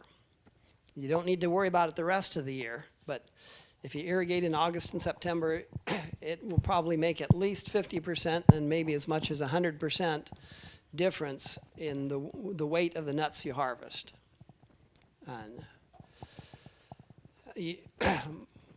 I'm the only one I know of in Iowa who's irrigating their chestnuts. Most everybody else is doing it without irrigation, and they're getting by fine, but they do even better if they irrigated, even in an average year. And in a dry year, a really dry year, it would make even more difference. I haven't been able to find much information on fertilization of chestnuts, but I do have some anecdotal evidence to suggest that fertilization could make a big difference. And research done at University of Missouri found on black walnuts it does make a difference. University of Missouri was trying to figure out how to make black walnuts grow faster so they could get veneer logs sooner, and they tried various levels of fertilization, and they found that the most effective, it made no difference in the growth of the rate of the trees, but it caused 40% more nut production. No effect on growth rate of the tree once the tree got out of the juvenile stage, but 40% more nut production with the ideal level of fertilization. And I found, I used to grow or raise chickens on pasture commercially, and also turkeys and goats. And then I got out of those businesses, and then about 10 years late, 5 years after getting out of that business, I planted chestnuts on those fields where I was growing chickens, turkeys, and goats. And then when those chestnut trees started producing, I found that in the first year of production, I'd say on average about 1 out of 10 trees was producing nuts. And when they did, when that 1 out of 10 trees had nuts, they would have 1 or 2 or 3 burrs per tree, except for the trees that were growing near the animal shelters where the manure was concentrated. And this is 10 years later, 10 years after the animals were taken off. What I found was the trees weren't any bigger. The trees that were growing where the manure was concentrated were the same size as the other trees, but the leaves were a darker green, and instead of having 0.1 to 0.2 burrs per tree, these trees had 20 or 30 or 40 or 50 burrs per tree. That's a pretty substantial difference, and I attribute that to manure. And I've been told that chicken manure makes great fertilizer, and you can see the fertilization effects for decades after it's applied. So, but as far as how much to apply, I don't know, and Mike, does Missouri have any data on fertilization for chestnuts? I have to check and see, Michelle Warman did some work a few years ago, and since you're talking about it, I have to see if I have any of that. Yeah, I don't think there's much hard data on fertilization of chestnuts, but There's no doubt that it responds well to having, healthy levels of nitrogen. yeah. Tom, isn't the University of Illinois researching that on our place? Yeah, but it's going to be years before we have any hard data on that. But yeah, and the short answer is fertilization and irrigation will probably make a difference, but you can get along without it. And I think it's what? Quantify your irrigation? I only irrigated 1 year. I could see that in 2013 we were going to have a terrible drought, so I installed an irrigation system. I used it that year, and we had a great crop. And every year since then, we've had plenty of soil moisture in August and September, so I haven't used it since. So, and I'm not an expert on irrigation, but I am confident that it would make a difference in an average year. I've got a number of orchards, and in my pecan orchard, I had a number of rows in which we allowed hogs to go in and take care of all the vegetation and everything, and for the summer, and those trees are the greenest trees. They produce nuts, just from the animals running, and plus when it rains, the ground is a little broken up, and the water stays, and it goes down into the ground. Yeah, nature's method of fertilizer for years has been letting animals run all over the place and poop. And it's been working a long time, and I don't think we can improve on that system. But it's time to break for lunch.